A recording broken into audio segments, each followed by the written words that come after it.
Leslie, do you have a moment? Hello, Haley. Sure, I have some time. The birthday dress you showed me on your phone the other day, it was stunning. The color, the design, it all looked so luxurious. May is a very lucky girl to be able to wear such an amazing dress as that on her birthday. Thank you. Actually, it was a gift from my husband's parents. They went through a lot of trouble getting that dress for May, and we are so thankful for what they were able to do. You're going to have her wear it to school, right? When is that happening? We're planning to go this Sunday afternoon. Oh, that's lovely. Are you going to take commemorative photos as well? Yes, we are. My father-in-law happens to have a friend who owns a photo studio, so we're planning to take the photos there. Wow, that sounds amazing. So extravagant and thoughtful. Meanwhile, in our family, things aren't so rosy. My husband's family barely gets by with their low salaries, and my husband himself is on such a meager paycheck. For Miley's birthday, we didn't get a single thing to celebrate. Can you believe that? Not even a token gift. Oh, I see. I'm not really sure what to say to that in response. That's all you've got to say? I beg your pardon? I mean, come on. You know what I'm getting at, don't you? I'm sorry, Haley, but I'm not sure I do. Could you clarify? Oh, seriously, you are so dense sometimes. I'm really sorry if I'm missing something here. What I'm saying is, how about giving May's birthday dress to Miley? That would solve everything. Excuse me? What on earth are you talking about? Like I just mentioned, it's a gift from my husband's parents. It's not something I can just give away to someone else. Wow, stingy much? Your father-in-law is some kind of high-level company executive, isn't he? Surely he can afford to buy you another dress. Just ask him for another one. That's not the point here. This isn't about whether or not we can get another dress.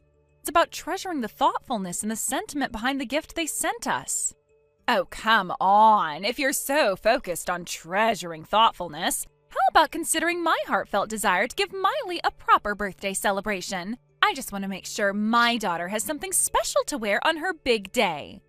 Are you seriously going to dismiss that? Doesn't that seem a little contradictory to your values? If you're so set on making your daughter's birthday special, shouldn't you, as her mother, take responsibility and arrange something for her? Isn't that what being a parent is all about? That's exactly why I'm coming to you and asking for your help. All you need to do is say, sure, you can have it, and this whole thing is solved.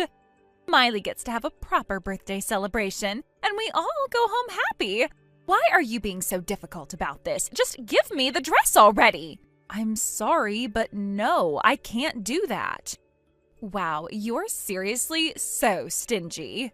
Fine, if you won't give it to me, how about just letting Miley borrow it on Sunday morning? What? You said May is wearing it in the afternoon, right? That means it's free in the morning, doesn't it? No, it doesn't work like that. There's time needed for dressing her up and getting everything prepared. And besides, why should Miley get to wear it first? It's my daughter's dress, not hers. Oh, for heaven's sake. You're the one who's being stubborn and refusing to give it to me, so here I am trying to compromise. I'm not asking for the dress permanently anymore. I'm just asking to borrow it for a few hours in the morning. And since you're using it in the afternoon, there shouldn't be any problem. I'm even going out of my way to adjust the schedule for you. Honestly, you're the one being unreasonable right now. If you're so concerned about it, why don't you just rent a dress? There are plenty of rental shops where you can get a nice dress for around $100. What? Why would I waste my money on that? If I can just borrow May's dress, it won't cost me a single cent. Why would I go out of my way to spend money unnecessarily when there's a simple and cost-free solution right in front of me? Wait, are you seriously calling your own daughter's birthday celebration an unnecessary expense? That's just... I don't even know what to say to that. All right then, I'll come by to pick up the dress on Sunday morning. What? No, I never said I'd lend it to you. Stop being so selfish and acting like a child. By the way, I remember you're good at putting on dresses, aren't you? I'll bring Miley along so you can help her get dressed too. Absolutely not. I am not lending the dress, and I am certainly not helping with the dressing.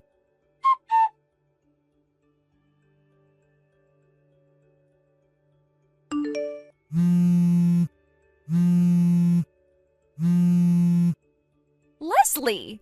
Hey, can you hear me? Open the door already. I'm here to borrow the dress like we talked about. Oh, and Miley is here too. She's been so excited about this all week, she wouldn't stop talking about it. The dress! And don't forget the fitting. Hurry up and let us in, will you? Good morning, Haley. I'm sorry, but our family left the house last night and we're not home anymore. What? What's that supposed to mean? Exactly what I said. To avoid any unnecessary trouble on such an important day, my husband and I decided it would be better to go to his parents' house yesterday evening. What is wrong with you? Miley was so excited about today. She's going to be crushed. Don't you care about her feelings at all? The only person responsible for this unfortunate situation is you. Let's not pretend otherwise. But you promised. You said I could borrow the dress. No, I didn't. I told you very clearly that I wouldn't be lending the dress or helping with the fitting. I've said this more than once. Stop making excuses and just come back already. It's not fair that May gets to have her perfect birthday while we're scrambling to get things together over here. Do you realize that my in-laws are coming over this afternoon? My mother-in-law is terrifying, Leslie. If Miley doesn't have her birthday dress ready in time, I'll be the one who gets blamed. Do you want that? Wait a minute.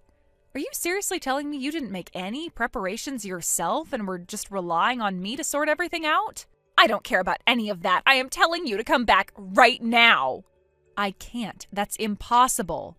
We've gone to my in-laws' house to celebrate Mary's birthday. I don't care about your plans. Just come back already.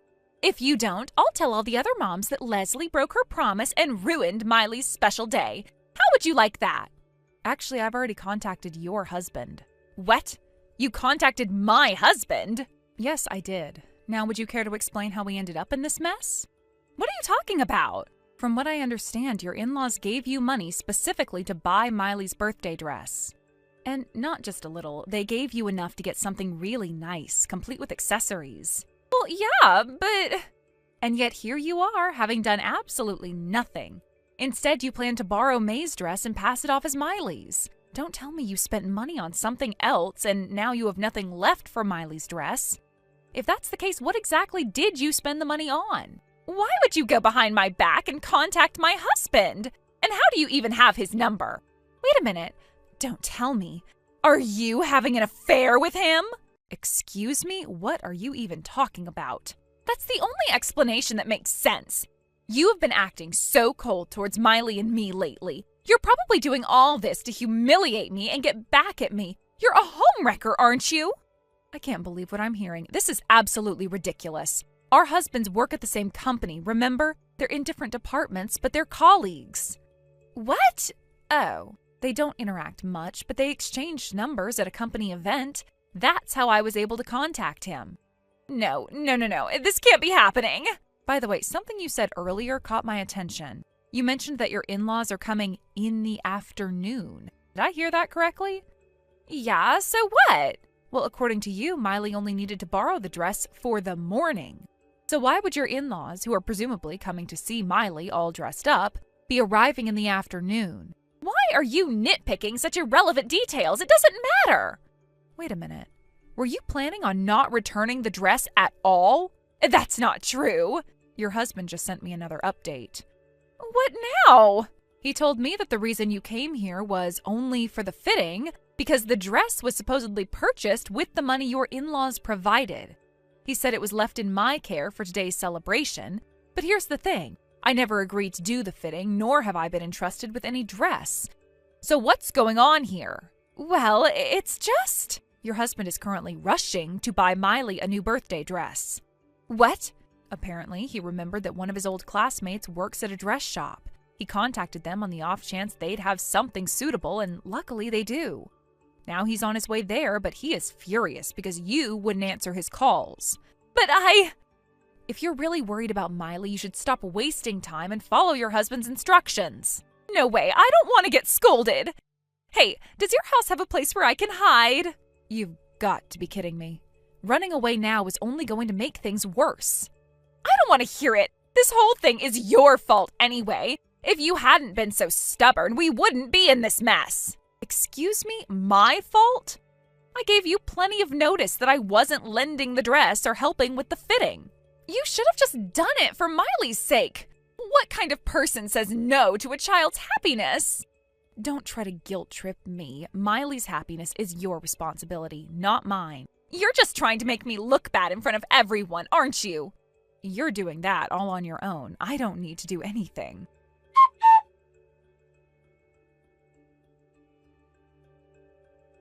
Haley was picked up by her husband, who rushed over to my house in his car. The urgency in his movements was apparent, but Haley seemed unbothered, almost calm, as if this situation wasn't anything out of the ordinary. After they hurriedly left for the store, they went straight to buy a dress for Miley. I later learned that Haley's mother-in-law, a woman who was quite skilled in traditional methods of dressing, would be the one to handle the dressing. Haley and her husband arrived in the afternoon, and once there, her mother-in-law did what she did best, taking great care to make sure that Miley looked her best for the important occasion. Somehow, despite everything, Miley was able to wear the dress she was meant to wear, and her appearance could still be called a triumph, given the circumstances. The dress was beautiful, the setting was warm, and despite the underlying tension, they managed to pull off what was supposed to be a memorable day for Miley. But the story didn't end there. Things weren't as simple as they seemed on the surface. Once I learned the full details, everything became clear, and it left a bitter taste in my mouth. The money that Haley's in-laws had set aside for Miley's dress, something they had been saving for a long time, was now gone. Instead of being used for its intended purpose, it had been spent on something entirely different, something that no one could have anticipated. Haley had used that money for a high-end beauty device for herself. It was a luxurious, extravagant item, one that had no connection to the family's needs or to Miley's special day. The purpose of the money, which was supposed to go towards an important family event, had been hijacked for personal indulgence. I couldn't help but feel shocked when I first heard the news. The couple, especially the in-laws, had been so focused on providing for Miley, wanting her to feel special and loved on her big day. They had been working hard, trying to ensure that everything was perfect for her, only to be confronted with the reality that their good intentions had been undermined by Haley's selfish spending. The idea that such an important moment for their granddaughter had been tainted by this act of carelessness was something that didn't sit well with me at all. The bitterness of the situation wasn't just about the money itself. It was about the blatant disregard for what mattered most, the family and their collective bond. To make matters even worse, it wasn't even the first time this had happened. As the truth came out, it was revealed that Haley had done something like this before on several occasions in the past. She had used family money for her own selfish purposes, things that were far from necessary or important. This wasn't just a one-time mistake, but a pattern of behavior that her in-laws had long been aware of. The sense of betrayal and disappointment was palpable. They had trusted Haley to act responsibly, to honor the family and its values, but each time they turned a blind eye, they were only met with more selfishness. This realization, of course, only made things worse. The damage had already been done, and trust had been shattered. In the wake of this discovery, Haley's in-laws were furious, as anyone would be. The feeling of betrayal that accompanied the revelation wasn't something that could be easily swept away.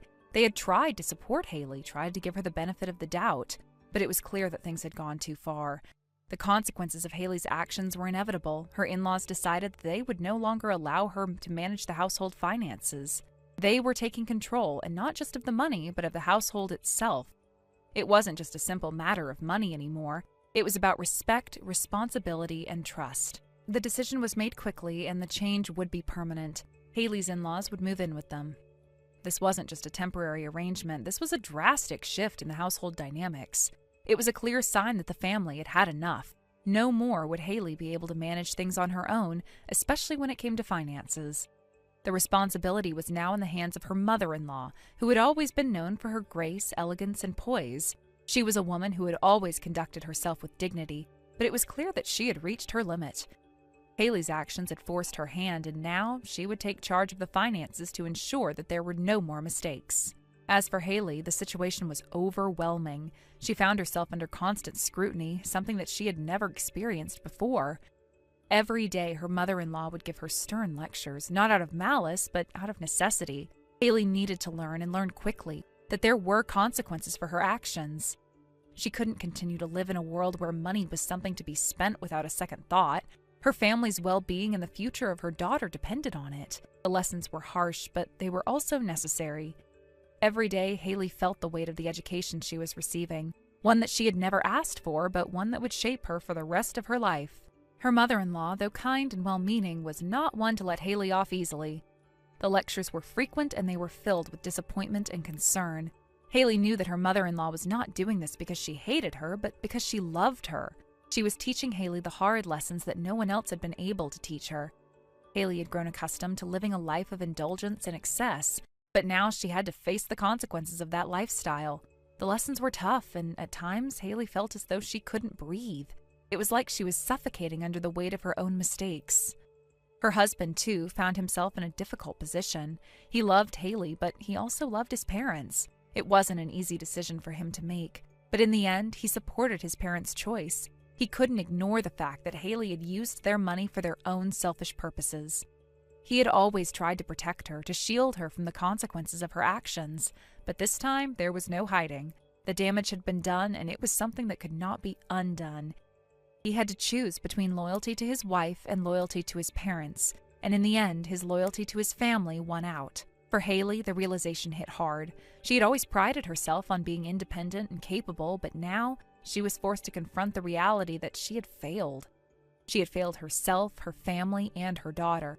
The decisions she had made, the actions she had taken, had all led to this moment, and there was no going back. Haley had to come to terms with her own actions, something that she had been avoiding for so long. The road to redemption was long, and it was unclear if she would ever be able to regain the trust that had been lost. But for now, all she could do was accept the lessons that were being forced upon her and try to rebuild her life from the ground up. As for Miley, her future was uncertain. Haley knew that she had to be better, not just for herself, but for her daughter. She couldn't let Miley grow up in a world where selfishness and irresponsibility were the norms. She had to change, and she had to change now. But whether or not she could live up to the expectations of her in-laws and her family was something that only time would tell. It was a sobering thought, and one that Haley could not ignore. But perhaps, in the end, this would be the wake-up call that she needed. Maybe this was the start of something new, a chance for Haley to rebuild her life and earn back the trust that she had so recklessly thrown away. Only time would tell if that was possible. The consequences of Haley's actions had not only impacted her own life, but had rippled through the entire family. It wasn't just about one moment or one mistake. It was about the trust that had been broken and the family dynamics that had been irreparably changed. As Haley tried to navigate the new reality that had been thrust upon her, she had to come to terms with the fact that her actions had consequences beyond just herself. The relationships within the family would take time to heal, if they ever could. And for Haley, the true challenge would lie in her ability to prove that she had learned from her mistakes and could once again earn her place within the family's trust. Thank you for watching and listening. We hope you enjoyed the video. Don't forget to like this video and subscribe. Also, feel free to leave a comment about what you thought of the story. We look forward to seeing you at the next story. Fred, thank you so much for today. Oh, have you made it home? Yeah, I just got here a little while ago. I got home not long ago myself. Actually, I need to apologize because I made the restaurant reservation, but not for Christmas Day. I feel so bad about it. I really didn't think I'd get assigned a business trip for both the 24th and 25th. This was supposed to be our first Christmas together, and now it feels kinda empty. Damn it, this stupid company just had to mess things up. I know, it's definitely disappointing, but if it's work, there's not much we can do. I actually had a fun time just spending the day with my books, so I'm perfectly okay with it. Hearing that really makes me feel a lot better. It helps me to know you're not upset about it. I really hope next year we can be together on Christmas Day itself. I don't want this to happen again. Yeah, I really hope so too. It would be so much better if we could spend the holiday together. Let's make sure of it for next time. All right, since I have to wake up early tomorrow, I should probably get some rest soon. Yeah, you should probably get some sleep. I'll let you go then. Thanks again for everything today. It was a great time, despite the situation. Of course. I hope you get some good rest. You need to be well rested for tomorrow. I'll be here if you need anything. Good night, Fred. Good night. Sleep well.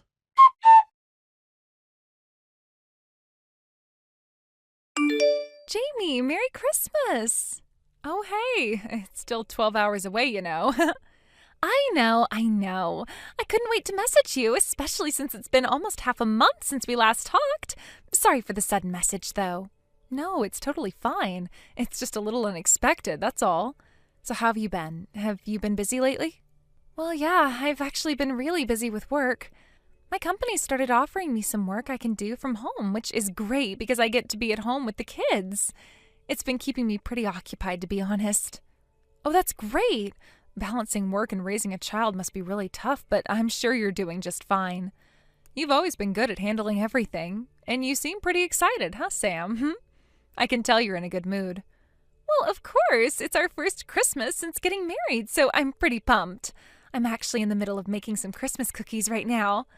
I just got done with baking the sponge cake, too, so if things are moving along, I'm really enjoying it. Speaking of which, isn't January 1st your first wedding anniversary? That's coming up so soon, huh? Exactly. That's another reason I'm so excited. We had to postpone our wedding because I got pregnant and my belly got too big, but I feel really lucky that we were able to line up our marriage registration with the start of the new year. It feels special, you know? How's Grace doing? She's growing up so fast. It feels like she's getting bigger by the day. Speaking of which, didn't you mention that you started dating someone you met at that mixer last month? What are you doing for Christmas? That's actually a bit of a downer. He got called away for a business trip, so we won't be spending Christmas together after all. Oh no! Oh, that's really disappointing. I'm sorry to hear that. I know you were looking forward to it. Yeah, it's really a bummer. But on the bright side, we actually went out for a nice dinner together last night. We went to this restaurant with a beautiful view of the city lights and had a nice French meal. That sounds nice, at least. I'm glad you got to spend some time together.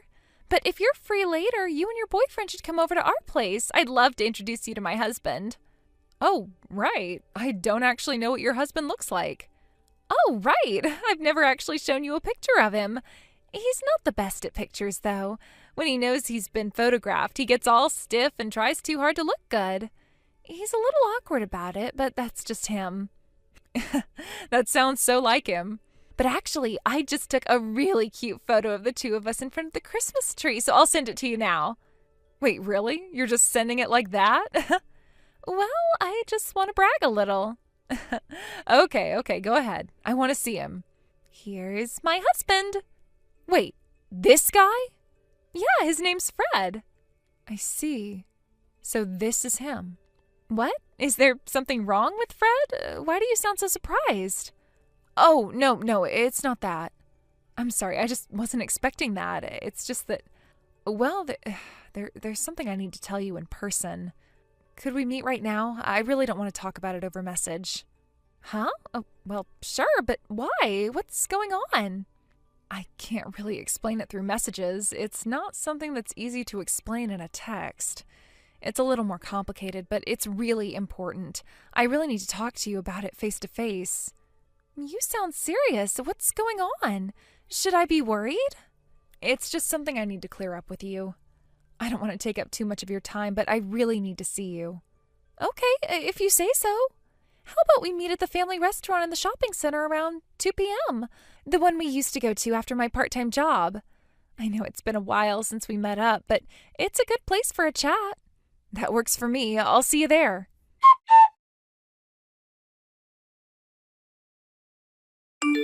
Jamie, good morning. Actually, I finished work earlier than expected. I believe you didn't have any plans today, right? I thought maybe we could have lunch together. If it's convenient for you, we could even spend the evening together. What do you think? Good morning, Fred. Oh, so you finished your business trip early? Yep, that's right. I just dropped off the documents for the business trip at the office. They told me I could leave for the day. I think we can meet around noon. Let's spend Christmas together. But do you think there's anywhere left where we can get a reservation at this late hour? I'll try to find somewhere, don't worry. If it's okay with you, how about we just grab some quick food and cookies, then head to a hotel? What do you think? Wait. If that's the case, I'd prefer to go to your place. My place? Yes, I've never been there, after all. Since it's Christmas, I'll cook for us. Well, my place is a bit of a mess. Why? The place is kind of untidy. If you're gonna come over, I'd have to clean up first, wouldn't I? Oh, come on, I can clean up. No. What's wrong? Is there a reason you can't invite me over? Well, like I said, my place is messy. I'll clean it up. No, that's not it. What is it then? Do you have a reason for not wanting me to come over? It's just that It's a place you don't go to uninvited. So is there really a reason you can't invite me? Oh, no, it's not like that. Is it because of your wife, Sam, and your daughter, Grace? Huh? Well, Sam and Grace are out of the house, but there's still evidence of them being there, so it might be awkward for me to come over, you know? Jamie, what are you talking about? Wait, what? Who are Sam and Grace? Huh? Maybe someone told you something strange, but I've only got eyes for you. You're still lying? Then what's going on? Look, Fred, Sam is my friend. What? Sam and I used to work at the same store part-time. We'd often have overlapping shifts, so we'd become friends, and we're still close today. What? When I was messaging with Sam yesterday, she showed me a picture of you saying, "This is my husband." That's when I realized we were all connected. I had always thought your last name was the same as theirs, and it turns out that wasn't just a coincidence. Oh, I see now. Sam, she used to be my girlfriend. She even tried to get back together with me not long ago, and I was stuck dealing with it. I didn't want you to get involved with this, but I guess it's too late now. That's such a lie. You don't believe me? Look, Sam and we actually met in person yesterday to talk about everything. What? So Sam and Grace aren't at their place right now because they left you and went back to her parents' home. What? And now I'm here at her place to explain the situation to her parents. Also, Sam wants to talk to you, so I'm switching with her. Brad, it's Sam. What? Yes. You can believe it or not, but I'm going to move things along. You must have noticed that Grace and I weren't there when you woke up this morning, right? I thought you'd at least check in on us, but you didn't. Instead, you suddenly call me up for a Christmas date? What kind of nerve do you have? Well, I thought... Anyway, I'm getting a divorce. What? No, wait a minute. Do you really think you can stop this? Because isn't a father necessary for raising Grace? You've been pretending to be single, hitting on women at parties while having a wife and kid at home, and now you're acting like a father? I don't think so. That's a different issue. This is about us. No, it's not. When you cheat on your wife, making a family and a woman a fool, that's all one big problem. And to think you even went after my friend. It's just a coincidence, though. Doesn't matter if it's a coincidence or not. You still deceived Jamie. Wait, hold on. What is this? You two are conspiring against me? What? So you and Grace are like rivals for my love, right? Even if you're friends, shouldn't you be enemies in this situation? If Jamie knew I was married and still decided to date me, you'd be stuck in a mess right now. But you pretended to be single, right? Well, Jamie, she's been hurt too. As soon as she found out the truth, she came to me, apologized, and even gave me evidence. At that point, I have no reason to oppose Jamie. What? No, but...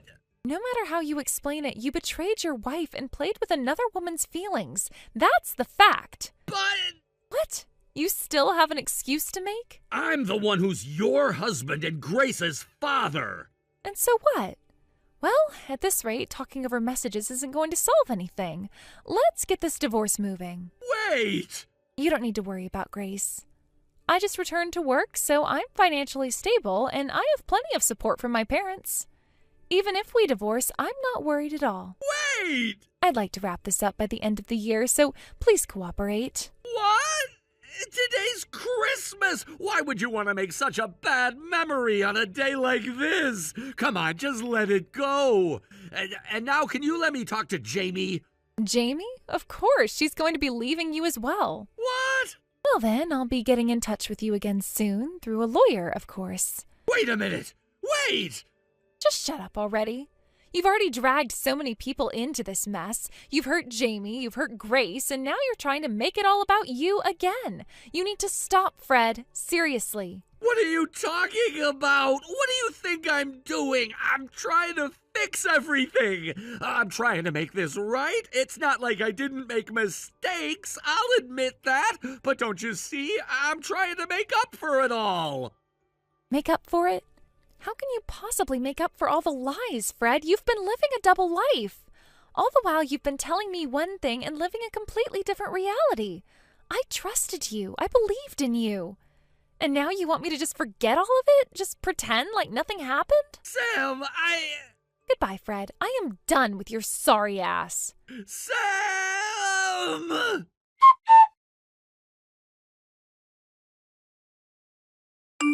After that, I ended things with Fred without ever facing him again. Fortunately, I hadn't shared the location of my home with him. My focus had been entirely on job hunting, and so I didn't have to worry about any kind of stalking or unwanted attention from him. I had made sure to keep my personal information private, particularly the place where I was living. This was something I had learned the hard way over the years, keeping certain boundaries in place to ensure my safety and peace of mind. With everything that had happened, it was important to have that distance, not just physically, but emotionally as well. I had spent a lot of time thinking about the relationship, trying to make sense of everything, but once I made the decision, I knew it was for the best. There was no need to keep engaging with someone who had caused me so much distress. I'd already endured enough, and I wasn't about to continue to put myself through any more unnecessary heartache. I had to draw a line, and that's exactly what I did. The peace I felt after making that decision was something I hadn't experienced in a long time, and it was something I realized I truly needed. Sam, too, finalized her divorce by the end of the year. Like me, Sam had been through her own emotional turmoil. She had struggled for a long time, unsure of what the future held, and was still trying to come to terms with everything. Her marriage had been full of its own challenges, and even though she had known for some time that the relationship was over, actually making the decision to go through with the divorce was not something that came easily. But by the time we had reached the end of the year, she had managed to find the strength to move on. We had supported each other through this, sharing stories, giving advice, and just being there for one another when we needed it the most. While I never asked Sam for specifics about the alimony or child support details, it seems that the amount was considerable. Sam had been very careful in making sure she wasn't taken advantage of during the divorce. She had fought for what she was owed, and from what I gathered, she made sure to get it all paid in one lump sum without leaving room for any further complications. She didn't want to have to deal with ongoing legal battles or the stress of chasing down payments. She was done with all of it, and I respected her decision to handle things in a way that gave her the closure she needed. Sam had been through a lot, and I could see how much relief she felt once everything was finalized. It was like a weight had been lifted from her shoulders. For the first time in a long while, she felt like she could have finally started living again. Without the shadow of her past hanging over her, it was a liberating feeling, one that I was starting to understand myself. As for Fred, it seems that somehow the details of what had happened between us were leaked to his workplace. It was strange how quickly information like that could spread, especially when it was something so personal. Given his line of work, where maintaining the company's reputation was critical, it seemed that the matter was now a potential issue of trust. Word had somehow gotten out about the circumstances of his personal life, and it appeared that it was starting to affect his professional reputation. As a result, it seemed that he was subtly encouraged to resign. I'm not sure if he had been outright told to leave, but it was clear that the company didn't want to risk its reputation by keeping someone who had become a liability. In some ways, I felt that Fred had brought this upon himself. He had been dishonest and reckless, and now he was facing the consequences of his actions. It was hard for me to feel any sympathy for him after everything that had happened. The lies, the betrayal, the way he had treated me, it had all left deep scars. Part of me was glad to see him facing some form of retribution, even if it wasn't as severe as what he truly deserved. But at the same time, another part of me couldn't help but wonder if things could have been different. Could he have been a better person? Could he have changed? The questions lingered in my mind, but I quickly pushed them away. I realized that dwelling on them wouldn't change anything.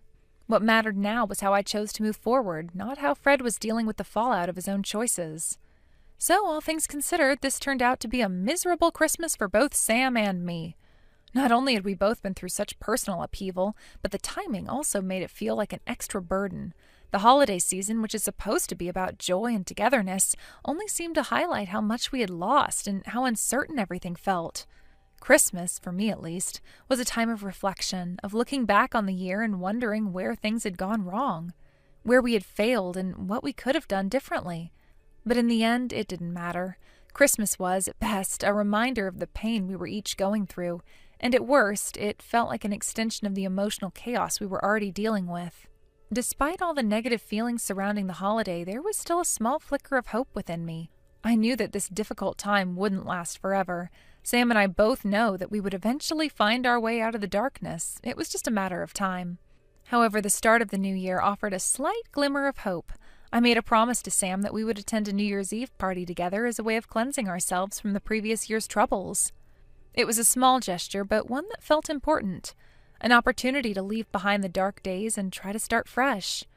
We both needed something to look forward to, and even though the future was still uncertain, the idea of moving forward together, even if just for a night, felt like the first step in a long journey of healing. We'd been through so much individually, and our situations, though different, had left us with a shared understanding of what it means to rebuild. For Sam, the divorce had been a long time coming, but the process of untangling herself from that life had been no less painful. There had been years of emotional baggage, of trying to make things work when they were clearly falling apart. And in the end, she had to let go, but doing so was incredibly difficult.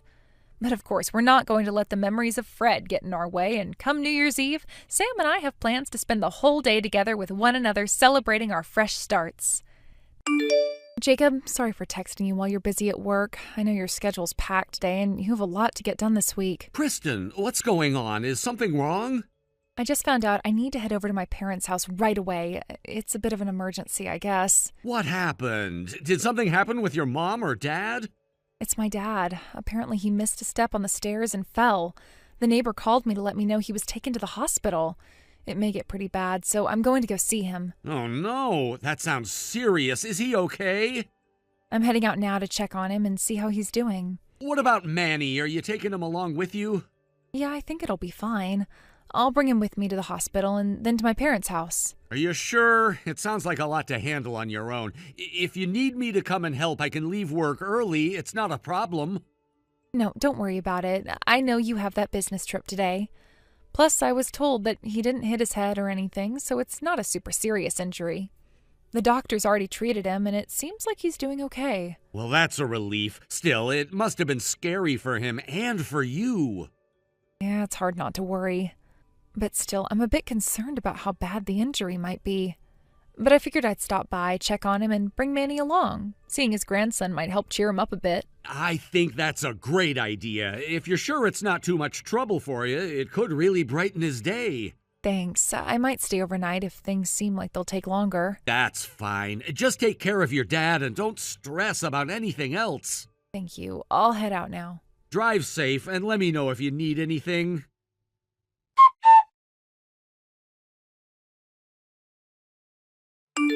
Kristen, how is everything over there?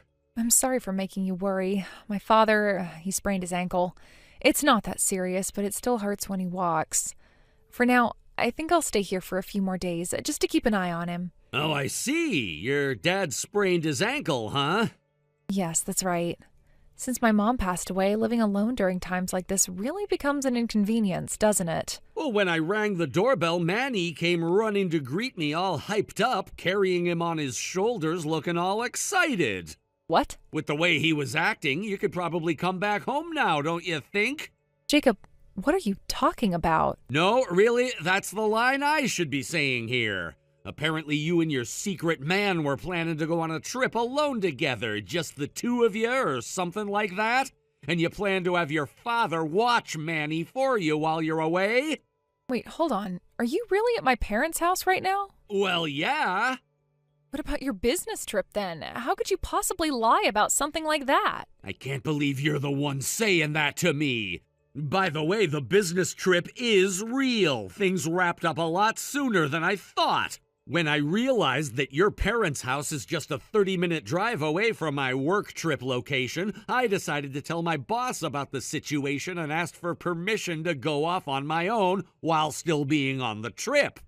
And now here we are. By the way, where exactly are you right now? I'm with a friend. A friend? It's Anna, my old friend from back home. You met her at the wedding and you exchanged greetings with her, right? Oh, that person, right. So why did you make up such a complicated story? Well, actually, I came on a trip with Anna. When you're busy on your business trip, it's been hard for me to admit that I'm just here having fun. Using your father's injury as an excuse like that just makes me even more worried, though. I'm sorry, I didn't mean to do that. So who are you really with, then? Huh? I'm telling you, it's Anna. Really? You... If you're going to lie, can you at least be a little more careful with the names you use? But it's true. I know I lied about going on a trip, and that was wrong, but this part is the truth. Anna isn't with you, though. How can you say that with such confidence? Because I know for sure that's why. Huh? What do you mean by that? What is this? It's a photo that Anna sent me as proof. This man, he's Anna's husband, Kevin, right? And this is the waiting room at the station where you two were planning to go on your affair trip, isn't it? Wait, hold on a second. How is it that you're even in contact with Anna? Well, remember the home number you gave me before? I called that one. But wait, you're supposed to be on a business trip. I wasn't going to leave the house empty, so before I left, I stopped by and set up call forwarding from the home phone to my cell phone. Wait, hold on. You can really do that? Well, I did it, so it must be possible, right? And since Anna knew that you and your man were off on an affair trip, she probably figured I'd be the one answering the phone when she called. So she let me know everything that's been going on. No way. Anna wouldn't do something like that. Well, when I asked, I found out Anna had actually come back to her parents' place. It's just 5 minutes from your parents' house, so she came over, and I heard everything from her. No, that can't be true. And by the way, I already changed the locks at our place, so you won't be able to get inside anymore. Huh? You changed the locks while you were on a business trip? That means your whole business trip story must have been a lie, right? Did you forget who the landlord is? Wait. Oh. Yeah, that's right. It's my grandfather. When I explained the situation to him over the phone, he was kind enough to change the locks for me, using his authority as the landlord. No way. So where am I supposed to go now? Your dad needs to hurry up and come back here and apologize to me and Manny. Huh? Well, even if he apologizes, the divorce is already a done deal. Divorce? Why are you so surprised now? You should have seen this coming the moment you decided to cheat. When an affair is discovered, this is what happens. Your spouse finds out and they confront you about it. And of course, it doesn't stop there. You'll be hit with alimony payments, and if you have kids, there's child support as well. As I mentioned, divorce is almost inevitable at this point. No, divorce? I didn't think this would happen. And if the person you cheated with is married, then their spouse can also file for alimony. No, Anna is so kind. She would never do something like that. She's been my best friend for so long. I won't let you scare me with your threats. Well, I spoke with a lawyer and they're preparing to take action. What?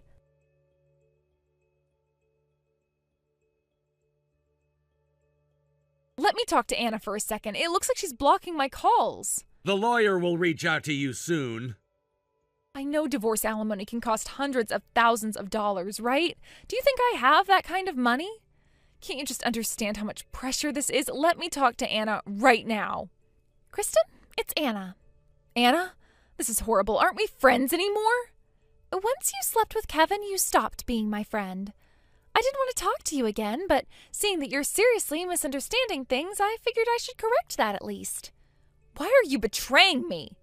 Do you even realize what you're saying right now? You're having an affair with my husband. You've betrayed me first, not the other way around. But we've been such close friends, practically like sisters since we were kids. How could you do this to me? So, does that mean you think it's okay to steal my husband from me? Is that what you think? I thought you would understand. I thought you would forgive me. I was hoping you'd see that it's true love and you'd be okay with it. You must be living in some fantasy world. Even friends have boundaries, and you've crossed them without a second thought. This is not something I'll just let slide. How could you do this to me? What kind of person are you to take my husband from me like this? What about you, though? Taking pictures of Kevin and following him around? Does that make you feel better about what you've done? Aren't you ashamed of yourself stalking my husband like this? What's wrong with gathering evidence when I know my husband is having an affair? Do you think I'm supposed to just sit here and let you get away with it? You're right. I don't want to be with Kevin anymore, but I need proof before I make any decisions. The fact that you're accusing me of stalking just proves how little you care about what's really happening. You need to open your eyes, Kristen. Maybe it's because you're so bitter and unattractive that Kevin's lost interest in you. He's just not into you anymore, and that's why he's turned me. How could you say something so cruel? I'm not charming, but I'm not going to apologize for it. What about you? You're the one who betrayed your marriage first, and now you're trying to make yourself the victim in all this? Do you even realize how selfish you sound? But if you were so interested in someone else, you should have divorced first, don't you think? If you were truly serious about being with Kevin, you should have cleaned up your own mess before you started with him. I would have been hurt, yes, but at least I would have understood. But no, you and Kevin didn't bother to end things properly because you started your affair and now you're being blamed for it. You can't just skip over the responsibility that comes with that. It's just a matter of order, that's all. Just like when someone ends up pregnant before marriage, it's just one of those things that happens sometimes, like getting married too soon. So why does it matter? No, it's not the same. Being pregnant out of wedlock is controversial, sure, but at least those people are taking responsibility. An affair, on the other hand, is illegal. It's a violation of trust and it's morally wrong. That's what you're doing. Illegal? Are you serious? Yes, I'm serious. Affairs are against the law. There are consequences. You should look it up yourself. You're just making this up. It's not made up. You can check on your smartphone. There are tons of resources about legal consequences of affairs. You'll see that it's not just a moral issue, it's a legal one. No, that's not true. Kevin and I are in love. This is real love, and it's not an affair. How could you say something like that? If you really believe that, why didn't you just divorce Jacob first? Why didn't you handle things properly before you started an affair with Kevin? If you cared about him the way you say you do, you would have respected his relationship with me and dealt with your marriage first. We couldn't wait. We just couldn't wait any longer for our hearts to align. It wasn't something we could control. Our hearts were just in sync and everything else didn't matter. So you're telling me that you couldn't use your brain and waited until everything was settled first? You let your instincts take over and acted without thinking? That's not love. That's selfishness. You didn't care about anyone but yourselves. That's so mean. I'm not trying to be cruel, but I'm just telling you the truth. You chose your instincts over your responsibilities, and that's what you did.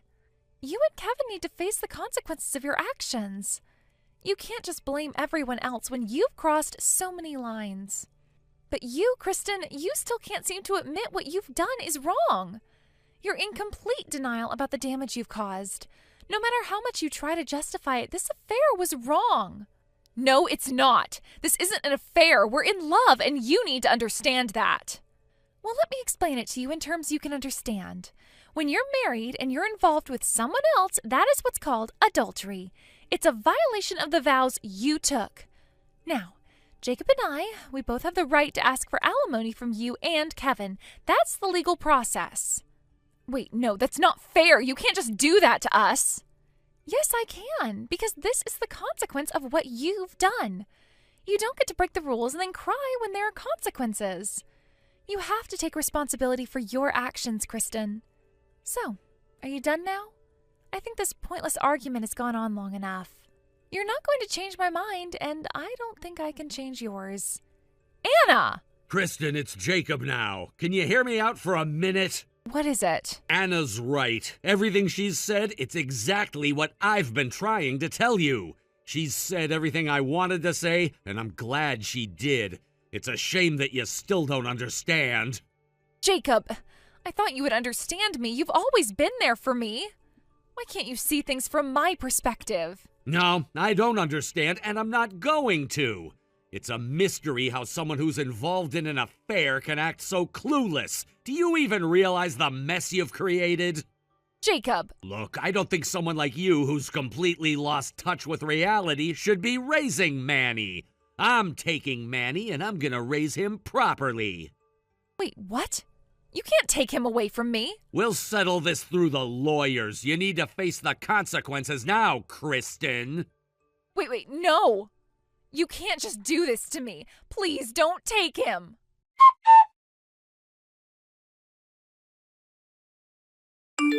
Before long, both Anna and I got divorced. Kristen, despite her numerous objections and resistance, eventually had no choice but to agree to the divorce. Her father, my father-in-law, had become extremely angry, and with a forceful punch, he made Kristen cry and reluctantly agree to the separation. It was a moment that was both heartbreaking and overwhelming, as Kristen was left no room to negotiate or refuse anymore. The emotional weight of it all seemed to hit her in that instant, and her defiance crumbled under the pressure of her father's wrath. As for the custody of our son, after much discussion and persuasion from my father-in-law, the decision was made and I was granted full custody. It was a decision that, in the end, seemed right for both the child and me. My father-in-law, who had a certain influence over Kristen due to their past history, had made sure to sway the decision in my favor, despite Kristen's emotional protests. I did not feel victorious in that moment, but rather relieved, as I knew that Manny would be in a safer, more stable environment. Kristen's chaotic lifestyle was not conducive to raising a child, and that fact was something I could not ignore.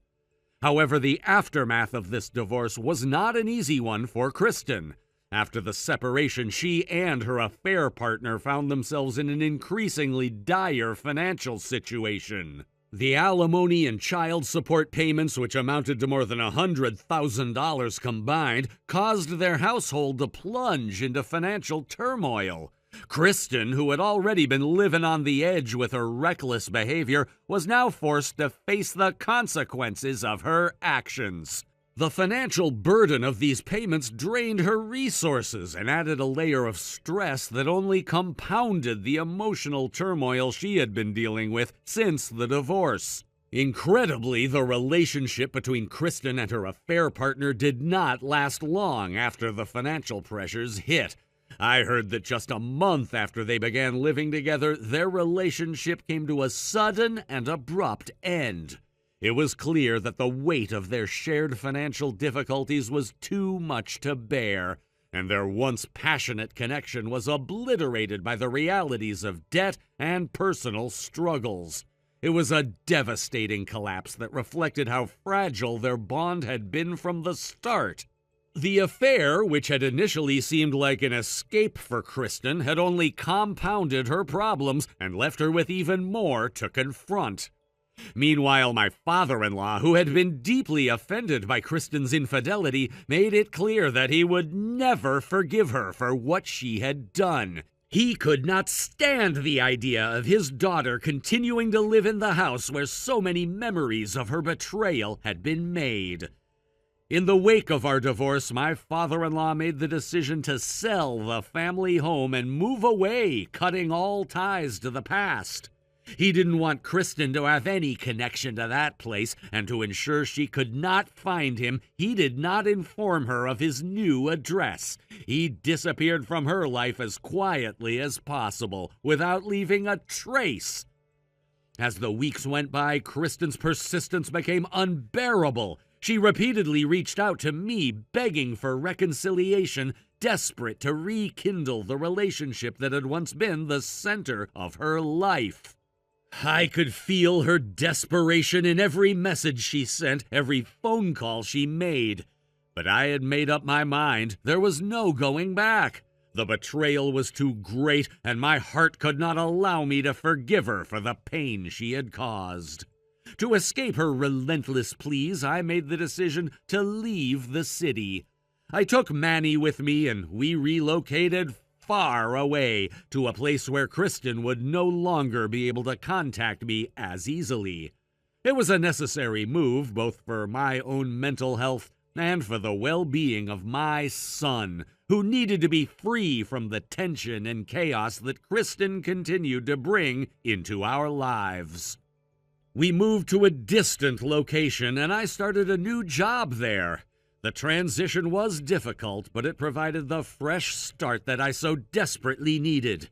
Now, several years later, I live about a 20-minute drive from my father-in-law's new house. Although we no longer see each other on a daily basis, we still maintain contact.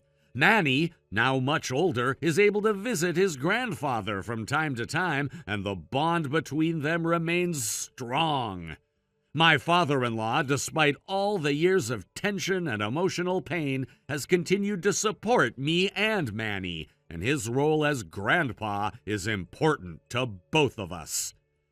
Even though the divorce was a painful experience, there is a sense of peace that has come from the separation.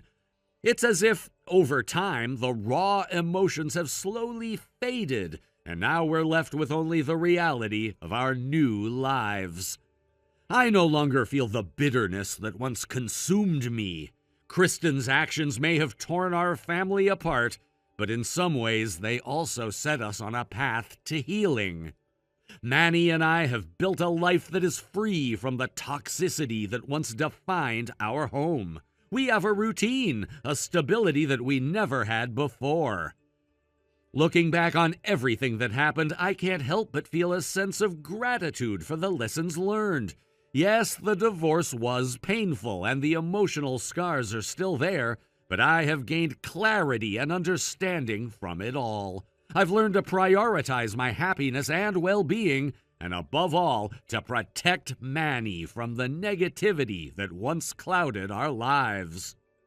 I know that I have the strength to move forward, and that Manny and I will continue to build a life filled with love, security, and stability. As for Kristen, I don't know what the future holds for her. I no longer have any interest in her life or her struggles. She made her choices, and now she must deal with the consequences. The pain she caused will forever be a part of her, just as it will be a part of me.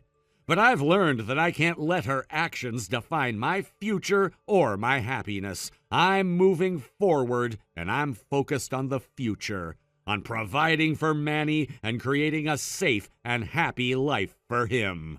That is what matters now. Despite everything, we have a future ahead of us, and I'm determined to make it as positive as possible. I've just finished work. Chuck, good job today. You're having dinner at home, right? Yeah, I wasn't invited out for drinks today, so I'll head straight home. Okay. Oh, by the way, there's something I need you to do for me. What's up? Have you ever talked to my boss's kids? They go to the same kindergarten as Bri. Yeah. Bree's in a different class, so I haven't really talked to the moms. But I know that the section chief's younger son is in the tulip class, and the assistant manager's daughter is in the dandelion class, right? That's right. So you know how there's going to be a school play at the kindergarten, right? Yeah, I know about that. Well, I've already agreed to have you make the costumes for their kids who are in the play. Huh? The section chief's son is playing the role of Lincoln, and the assistant manager's daughter is playing a general. Both are major roles, so apparently the costumes are quite complicated and require a lot of work. Hold on a second. Huh? Bree might not be the lead, but she's playing a soldier of the South, and I'm already working on her costume. Adding 2 more costumes for the lead roles, there's clearly not enough time. It's just impossible, no matter how you look at it. No, that's not true.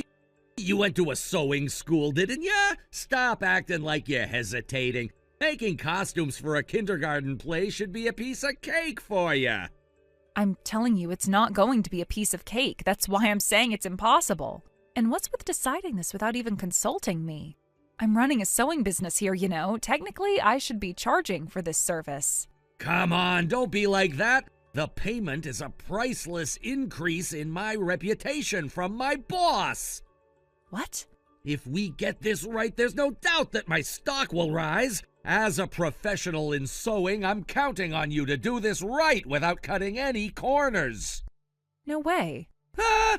Why should I have to do this? Usually it's the parents who make the costumes for their own kids. Unless there's some special reason, I wouldn't take on this kind of task. What are you talking about? You made the costumes for Sammy at your sister's place, didn't you, a couple of years ago? That's exactly the special reason I'm talking about. It was when my sister broke her arm and my brother-in-law was on a long overseas business trip. That's why I had no choice but to take it on. So this time it's pretty much the same, right? Apparently the section chief's wife and the assistant manager's wife aren't very good at sewing. And recently they've been saying things like, "This is so difficult, what should I do?" And? Huh? I'm pretty sure that for costumes that are difficult to make, it was fine to just modify ready-made clothes, and the kindergarten didn't require everything to be handmade. No, the reality is they're stuck and don't know what to do. That basically means they can't sew, right? In that case, it's just like when my sister couldn't make the costumes because of her broken arm. What are you even saying? That's totally different. My sister isn't good at sewing, but she managed to do some on her own, even with a broken arm. But the wives of your bosses aren't in some situation where they can't even start making the costumes, right? Exactly, the fact that they can't sew is the situation I'm talking about. Are you even listening to me? Did you seriously decide to just dump this on me without even asking? Just because I'm your wife and we're both moms at the same kindergarten, it's honestly not okay for you to just throw this at someone you've never even talked to before. Hey, what's with that attitude? The person in question is the wife of my boss. That's disrespectful.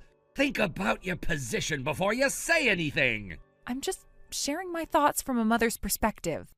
I have a position at the company too. Once I take something on, it's only right to see it through to the end as a matter of integrity. Then why don't you just do it yourself? What? You're the one who agreed to this, not me. In that case, I won't be coming home tonight. Huh? I'm not coming home until you reflect on what you've done and say, I was wrong. I'd be happy to make the costumes. You'll have to kneel down and apologize. Oh, really? Then I don't have to prepare dinner for you tonight. What? I'm busy right now taking care of Bree until she falls asleep, so you can just take care of your own dinner tonight. Honestly, I'll give you some time to cool off and think about what you've done. I can't believe this. I work hard every day, and now I'm being asked to take on someone else's responsibilities because of some random request that wasn't even discussed with me? I am tired, Chuck. I just want to rest and not have to deal with something so ridiculous. And on top of that, you're telling me it's for your reputation at work? I didn't sign up for this. This isn't part of the deal. Chuck, you always think everything can be solved by just doing it, but I am not just some puppet who can be controlled. I have my own work, my own time, and my own responsibilities. I'm not here to play the role of your personal costume maker. You don't even seem to understand how hard it is to juggle everything and still do something for someone else without a second thought. You're asking me to take on more without even asking if I'm okay with it. It's exhausting just thinking about it.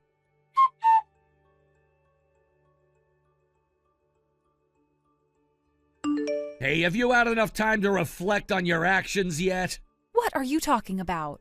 I figured Bri must have gone to bed by now, so I thought you would have had time to sit down and really think about what's been going on. After all, you had some time while things were quiet, right? If this is about the costumes, I've already made it clear. I'm not making them. You're still going on about that? Well, yes, because it's already been decided. I am not going to make them. Decided? Yes. And after everything that happened, I went ahead and consulted with the kindergarten teachers. They took care of informing your superiors about the change. Wait, what? I spoke with the wives of your superiors, and after discussing things with them, we decided that it's better if I don't take on making the costumes. What is this? Why are you making decisions on your own without even discussing it with me? Before you go blaming me, I think you should have actually listened to what your superiors had to say before making up your mind about everything. Huh? It turns out the wives of your superiors weren't saying it was too hard to do. When they mentioned how challenging it was, they were actually saying it's difficult, but it's a challenge they were willing to take on. They were just figuring out how to approach it. What? Apparently, while the two wives were chatting over tea, they discussed the costumes. When your boss and the other manager were talking about it on their way home, you interrupted them without realizing they had already been discussing the issue. You went on about how I'm a professional, that I went to fashion school, and how it was a good idea to just give the task to me, saying I'd handle it. Then, when they tried to correct you, you kept brushing them off, saying things like, "It's fine and don't worry about it," and left quickly. Is that what happened? Wait, what? Yes, that's exactly what happened. You just barged in and didn't listen to their side of things. When they realized you had misunderstood the situation, they tried to explain it to you, but you just kept interrupting and reassuring them that it would be fine. You didn't even give them a chance to correct you before leaving. Oh, really? Yes, and here's the kicker. They actually planned to contact me themselves about it because they felt they needed to clarify things. But then the kindergarten called me because they heard I wanted to discuss it, so we got in touch. Are you serious? Yes, they were already planning to reach out to me. And then, since they had heard I wanted to talk to them, I ended up calling them. I had to apologize on behalf of my husband for him jumping the gun and not understanding the situation properly. I told your superiors I was sorry for the confusion. Wait, what? Yes, and not only did I apologize on your behalf, but they also apologized to me, saying they were sorry they couldn't stop you from rushing into things. Wait, they apologized to you? Yes, they did. And on top of that, they said something else. They mentioned that you have a tendency to act impulsively without listening to the people around you, and that it's becoming a problem. Apparently, you've been reprimanded for it before.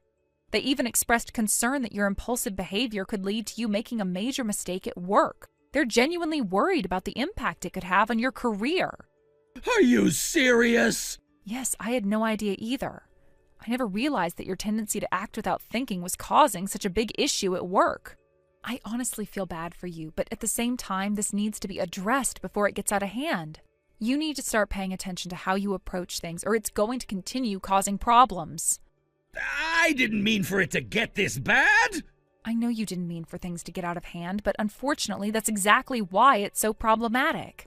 When you act impulsively, it often makes the situation worse, even when that's the last thing you intend to do. I don't think it's that bad.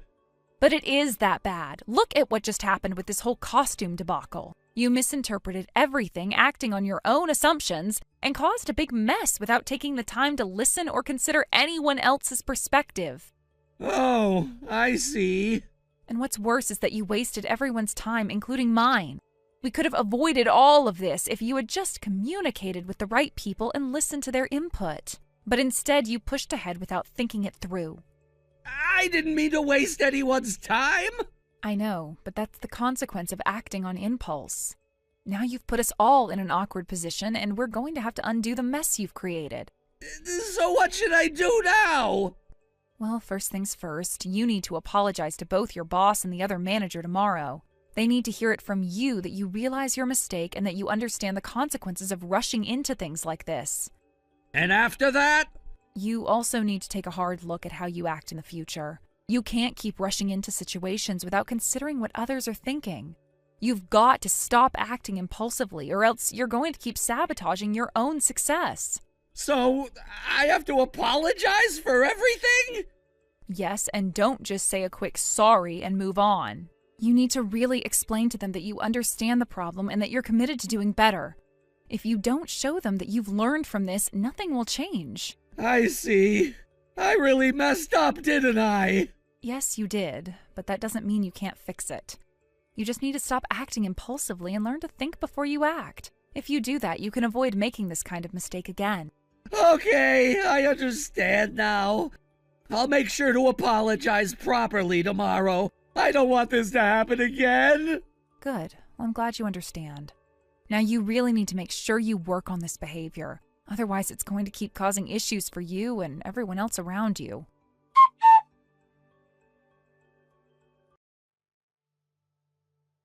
The next day, my husband seemed to have been thoroughly reprimanded by his two bosses. When he returned home, he immediately dropped to his knees and apologized to me. His expression was filled with genuine remorse, and his deep brow reflected just how much he understood the gravity of the situation. It wasn't just the standard apology one might expect.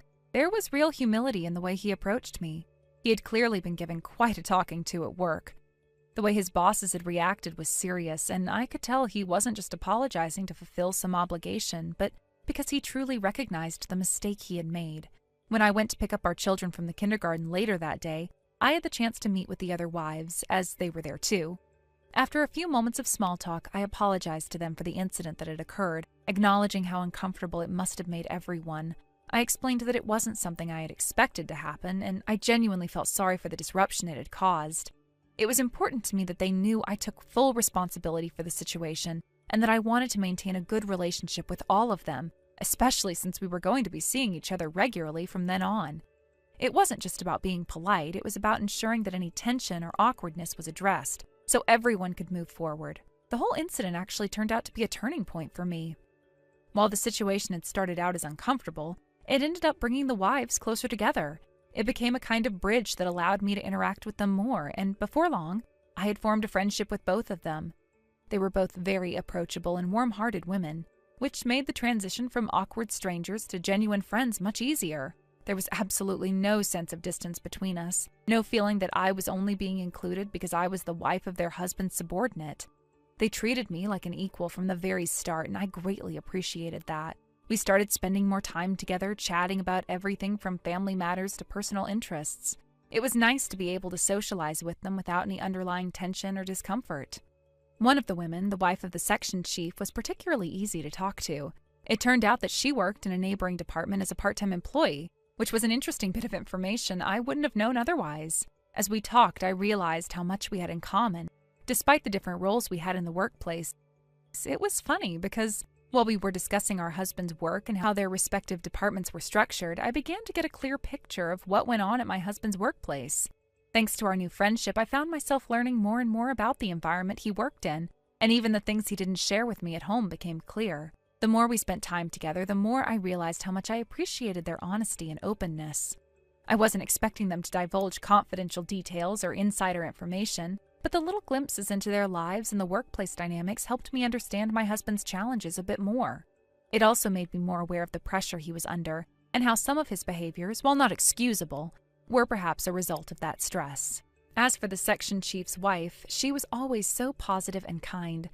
We started to exchange advice on different matters, and she shared her experience of balancing work and family life. I was impressed by how much she managed to juggle, and it inspired me to reconsider my own approach to handling responsibilities at home and work.